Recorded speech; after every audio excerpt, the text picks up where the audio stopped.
Halo, selamat pagi anak-anak. Bagaimana kabarnya? Sehat semua ya? Berjumpa kembali dengan Pak Glo. Pada kesempatan hari ini, Pak Glo akan memberikan sosialisasi tentang pentingnya menerapkan perilaku hidup bersih dan sehat.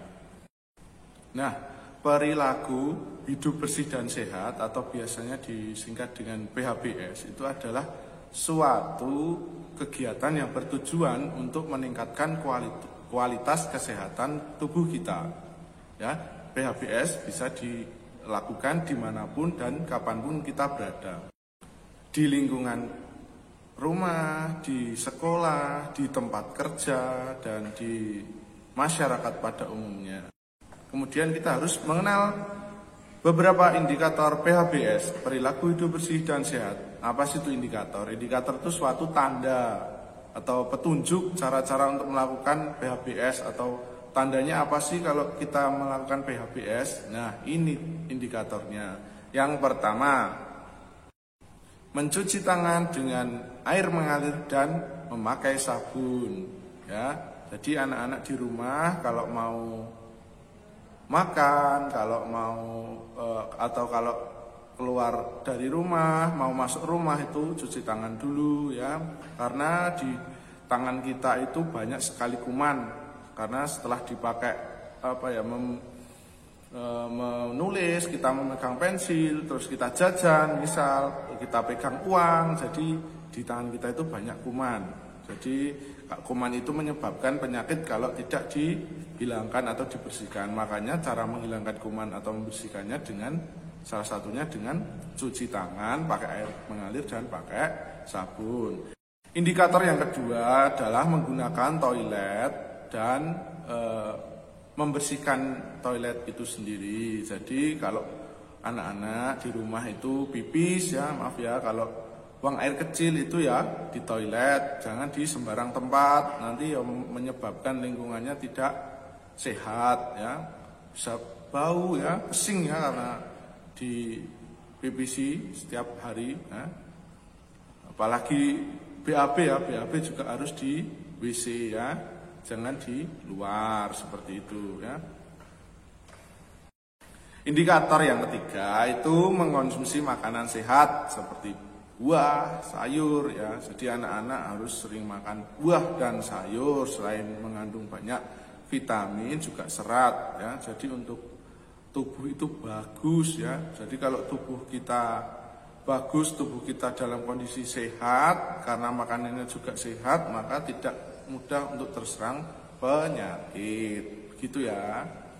Bisa banyak semisal makan sayur sayur asem misalnya, atau sayur bening, terus sayur lodeh ya, semacam itu. Sayur-sayuran. Kalau buah ya yang gampang aja, buah jeruk ya, buah apel, belimbing ya, macam-macam banyak ya.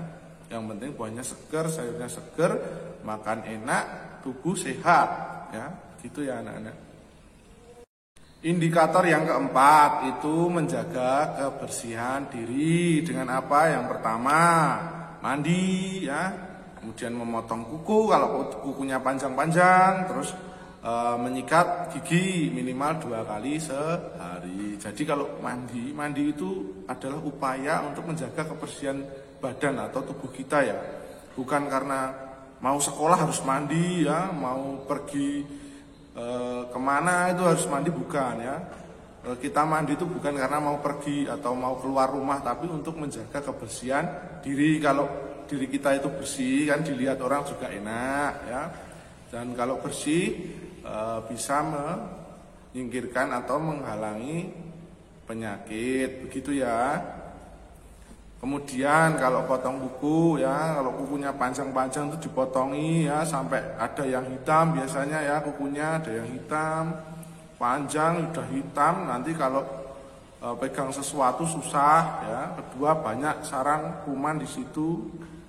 Itu di tangan. Kalau di kaki nanti kalau kukunya panjang, semisal jalan tanpa alas kaki, bisa kesandung. Kalau kesandung terus buka ya, sakit kukunya nanti. Terus sikat gigi ya, sikat gigi itu ya minimal waktu mandi, berarti mandi juga 2 kali sehari. Ditambah lagi kalau bisa ya waktu mau tidur malam. Jadi sebelum tidur malam juga sikat gigi, setelah sikat gigi cuci tangan dan cuci kaki baru tidur, seperti itu ya. Dengan kebersihan diri juga menjaga diri kita agar terhindar dari kuman atau penyakit sehingga tubuh kita sehat. Seperti itu ya anak-anak. Ya, indikator yang kelima itu menjaga tubuh kita dengan cara berolahraga ya.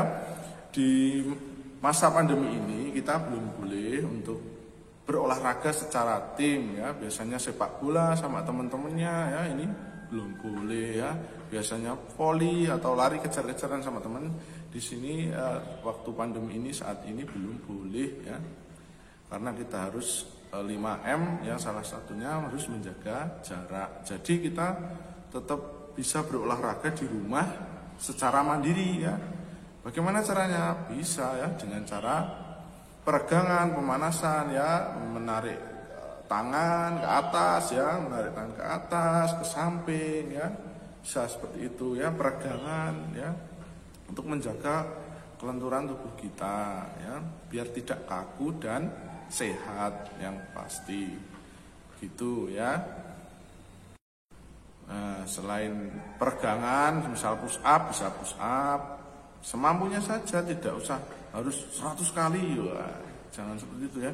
Yang penting sekuatnya, semampunya saja. Misal mampunya 2 kali ya 2 kali. Yang penting rutin tiap hari dilakukan. Push up 2 kali sehari misal, atau paling tidak ya minimal 10 ya. Masa enggak bisa ya 10 kali ya, udah kelas 4 ya.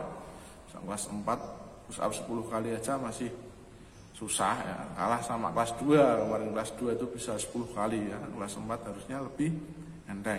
Itu ya.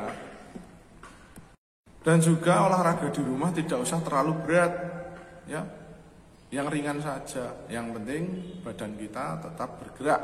Jangan sampai tidak bergerak. Kalau males cuman tidur, makan ya. Nanti tubuh kita jadi gemuk. Kalau gemuk geraknya lambat ya. Gitu ya. Nah, indikator yang keenam ini penting juga ya. Yakni membuang sampah pada tempatnya ya. Banyak sering Pak Glu lihat di sekolah itu, anak-anak itu kalau buang sampah itu kayak main basket itu ya. Ya dilempar kayak main basket itu, kalau sampahnya nggak masuk ya sudah ditinggal ya. Ya jangan seperti itu ya. Kalau buang sampah itu yang baik ya, ditaruh di tempat sampah yang bagus sampai masuk tempat sampahnya ya. Kalau nggak masuk diambil lagi, dimasukkan ya. Nggak cuman sampah kita, tapi dilihat juga lingkungan kita itu bersih atau enggak, ada sampah atau tidak. Kalau ada sampah ya segera diambil, dibuang ya. Jangan dilewatin seperti itu aja, merasa itu bukan sampahku ya. Bukan sampahku ya, itu sampahnya si A tadi ya, yang buang sembarangan ya. Ditegur temennya kalau buang sampah ya di tempat sampah, jangan buang sampah sembarangan ya. Kalau buang sampah sembarangan yang satu ya bikin kotor ya. Yang kedua, dilihat tidak sedap ya. Dilihat itu tidak enak itu ya. Mata itu tidak lihat kok ada yang kotor gitu ya. Itu kan risih gitu ya. Harusnya dibersihkan gitu ya. Jadi penting sekali buang sampah pada tempatnya dimanapun kita berada ya. Ingat, paham ya. Yang penting dimulai dari kita sendiri. Mulai sekarang saya kalau buang sampah harus di tempat sampah. Gitu ya anak-anak. Nah, masuk kepada manfaat menerapkan perilaku hidup bersih dan sehat. Itu yang pertama, menghindarkan diri kita terhadap penyakit infeksi ya, yang disebabkan oleh jamur ya, bakteri ya, sekarang virus ya. Virus yang baru ngetren sekarang adalah virus corona. Jadi kalau kita menerapkan PHBS ya, perilaku hidup bersih dan sehat, di rumah dan dimanapun kita berada, mesti kita bisa terhindar dari virus ya, sehingga badan kita tetap sehat. Kalau sehat bisa bahagia ya. Kalau sakit mesti ya sedih ya, nggak bisa berkegiatan seperti biasanya ya. Makanya kita harus selalu menerapkan perilaku hidup bersih dan sehat. Seperti itu ya anak-anak. Nah, manfaat menerapkan perilaku hidup bersih dan sehat yang kedua adalah mendukung produktivitas. Artinya apa sih produktivitas anak-anak itu? Ya karena anak-anak masih pelajar ya wajibnya harus belajar. Kalau di rumah ya harus juga membantu dua orang tua ya. Kalau badan anak-anak sehat dan lingkungan bersih, maka anak-anak akan lebih nyaman, lebih bersemangat ya dalam belajar dan membantu orang tua di rumah. Gitu ya anak-anak. Manfaat yang ketiga adalah mendukung tumbuh kembang ya. Dengan kebersihan yang terjaga, maka kamu akan terlindungi dari kuman dan penyakit ya. Sehingga badan kamu tetap sehat. Kalau badan sehat, tumbuh kembangmu juga akan baik ya. Kalau sakit, tumbuh kembangnya akan jelek. Maka mulai sekarang mari kita terapkan perilaku hidup bersih dan sehat ya. Mulai dari rumah dulu ya. Rumah bersih, badan sehat, tumbuh kembang juga baik. Kalau mau tinggi bisa tinggi ya. Tapi kalau sakit nanti ya tumbuhnya lama jadinya. Makanya menghambat pertumbuhan ya dan menghambat perkembangan. Begitu ya anak-anak. Ya, manfaat yang keempat itu melestarikan kebersihan dan keindahan lingkungan ya. Jadi seperti yang Pak Glo tadi katakan ya sebelumnya ya. Jadi kalau lingkungan kita bersih ya, dilihat itu juga enak, dipandang ya indah, bisa buat foto-foto ya karena bersih ya. Coba kalau sampah berserakan di mana-mana, mesti kan wah nggak enak dipandang, ini juga sepertinya dilihat itu kok rasanya kotor gitu ya, banyak penyakit di situ kalau kotor ya. Tapi kalau bersih kan nyaman dilihat, enak, indah gitu ya. Makanya kita harus selalu menjaga keindahan dan kebersihan lingkungan ya. Kalau banyak sampah menumpuk itu bisa jadi bencana ya. Yang pertama sumber penyakit, yang kedua bisa apa? Banjir kalau sampah itu dibuang di sungai misalnya, di selokan ya, selokannya tersumbat, sungainya juga semakin lama semakin dangkal, jadi airnya meluber ya. Nah, demikian anak-anak sosialisasi tentang pentingnya menerapkan perilaku hidup bersih dan sehat. Jadi Pak Glo mengajak dan mengharapkan anak-anak mulai sekarang lebih menerapkan lagi, lebih sadar lagi untuk menerapkan perilaku hidup bersih dan sehat. Baik di rumah ya, mulai dari rumah dan dimanapun anak-anak berada. Agar anak-anak selalu sehat, semakin sehat dan bahagia, lingkungan bersih, nyaman, dan indah. Sekian anak-anak, terima kasih, salam sehat.